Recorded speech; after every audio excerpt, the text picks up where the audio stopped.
આને એક મહાત્માએ ઉમારવાનો પ્રયાસ કર્યો છે અને આજનો સમય છે જ્યારે વિદ્યાર્થી મિત્રો સાથે વાતચીત કરવાનો પણ અવસર મળે. અવારનવાર મને અવસર મળતો રહ્યો છે વિદ્યાર્થીઓ સાથે વાત કરવાનો. આજે પણ વિદ્યાર્થી મિત્રો સાથે વાત કરીશ. અલગ અલગ જિલ્લાના બાળકો પ્રશ્નો લઈને આવ્યા છે. કદાચ પ્રશ્નો ઘણા હશે, પરંતુ જે તે જિલ્લાના મિત્રોએ એકાદ પ્રશ્ન પસંદ કર્યો હશે.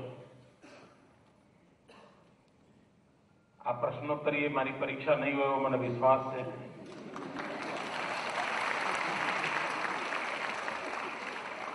આ પ્રશ્નોત્તરી પત્રકાર પરિષદ નહીં હોય એવો મને પૂરો ભરોસો છે. અને આ પ્રશ્નોત્તરીમાં હું જે જવાબ આપું એ કોઈ રાજ્યની નીતિઓ માનવાનું કંઈ કારણ નથી. એક મુખ્યમંત્રી તરીકે જવાબ આપું જો અર્થ ન કરતા.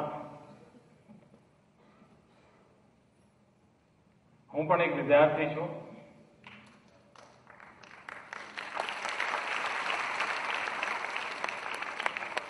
ખૂબ બધું શીખવાની ઈચ્છા છે. ઘણું બધું શીખવાની ઈચ્છા છે. જેમ જેમ શિક્ષકો મળતા જાય છે એમ શીખતો જાઉં છું. હજુ વધુ સારા શિક્ષકો મળશે તો વધારે શીખીશ.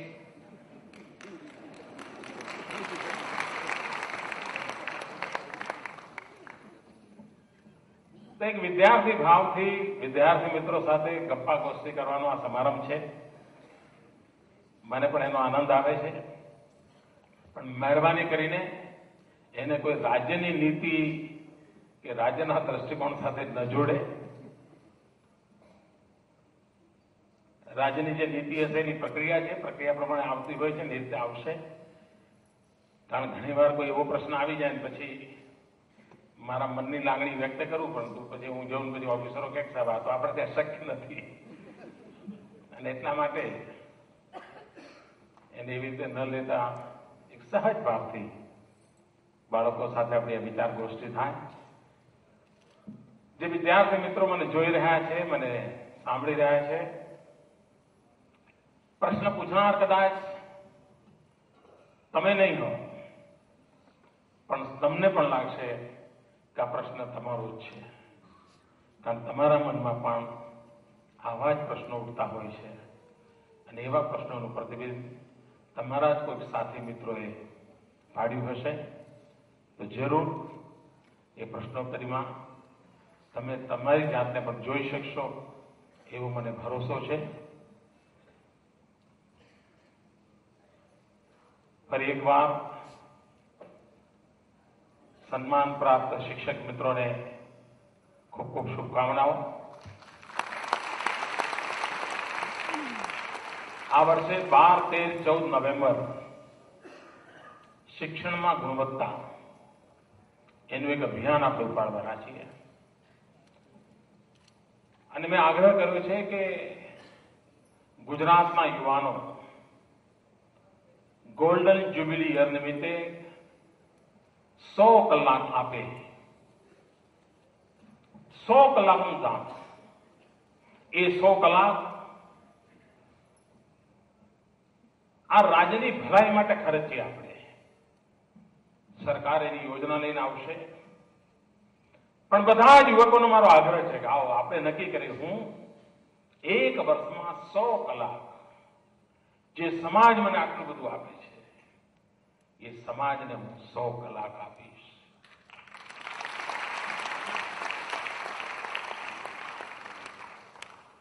કોઈ એવા કામની અંદર હું ભાગીદાર બનીશ જે કામ ધીરે ધીરે ધીરે સમાજની અંદર એક શક્તિ બની જશે. અગર યુવાનો 100 કલાક આપે તો સાક્ષરતાનું અભિયાન પણ પાર પડી જાય. યુવાનો 100 કલાક આપે તો નિર્મળ ગુજરાતનું સપનું પણ સાકાર થઈ જાય. યુવાનો 100 કલાક આપે તો સામાન્ય માનવીના સુખ દુઃખની ચિંતા કરવાની આપણી બધી શક્તિઓને નવો ઓપ ચડી જાય એવો પૂરો મને વિશ્વાસ છે. ગુણવત્તાવાળા શિક્ષણ માટે આ રાજ્યમાં અત્યાર સુધી જેમણે શ્રેષ્ઠ શિક્ષક તરીકે પુરસ્કાર પ્રાપ્ત કર્યો છે કોઈની ઉંમર 80 હશે, 85 હશે, 70 હશે, 75 હશે. કોઈએ રાષ્ટ્રપતિનો પુરસ્કાર મેળવ્યો હશે. અત્યાર સુધી પુરસ્કાર પામનાર પ્રત્યેક શિક્ષક મિત્રોને મારું જાહેરમાં નિમંત્રણ છે કે આપ સ્વર્ણિમ જયંતિમાં તમારામાં મૂળભૂત જે શિક્ષકનો સ્વભાવ પડ્યો છે, એક વર્ષ આપના જ્ઞાનનો લાભ ગુણવત્તાવાળા શિક્ષણ માટે આપો. તમારી નજીકની કોઈ શાળા પકડો, એ શાળાના શિક્ષકો સાથે બેસો અને શિક્ષણ ગુણવત્તાવાળું કેવી રીતે બને, શિક્ષણની ગુણવત્તા કેવી રીતે સુધરે, આપણે બધા પ્રયાસ કરીએ. કશુંક સારું કરવાના ઈરાદાથી કરીએ તો મને વિશ્વાસ છે કે આપણે જે ધાર્યું પરિણામ લેવા માંગીએ છીએ એ પરિણામ લઈ શકીશું. ફરી એકવાર આપ સૌનો ખૂબ ખૂબ આભાર. અને વિદ્યાર્થી મિત્રો સાથે વાતચીત આપણે શરૂ કરીશું. વિદ્યાર્થી મિત્રોને નિમંત્રણ છે, આવો આપના મનના દ્વાર ખોલો અને મને તમારા મનમાં ડોક્યું કરવાનો અવસર આપો. Thank you.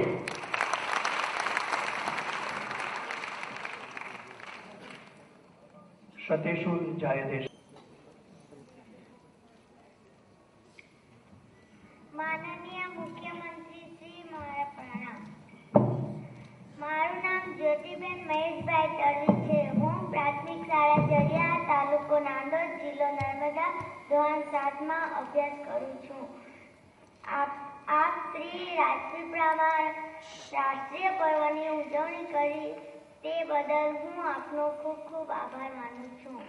હવે અમારે જાણવું છે કે રાષ્ટ્રીય પર્વની ઉજવણી જિલ્લા મથકે કરવાની પ્રેરણા આપને ક્યાંથી મળી?